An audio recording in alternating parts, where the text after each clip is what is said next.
বিক্ষোভ সমাবেশটি মূলত জাতীয়তাবাদী শক্তি, দেশপ্রেমিক রাজনৈতিক দল বিএনপি, তার নেতা শহীদ রাষ্ট্রপতি জিয়াউর রহমান, বেগম খালেদা জিয়া, মহিষী যে নারী এই দেশের গণতন্ত্রকে পুনরুদ্ধার করার জন্য সংগ্রাম করেছেন।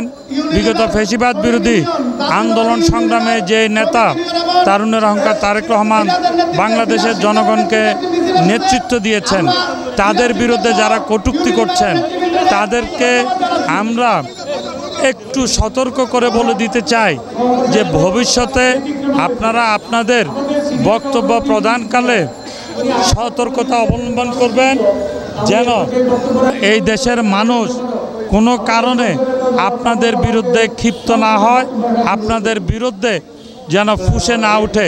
এই জন্য আপনারা নিজেদেরকে সংযত রেখে কথা বলবেন।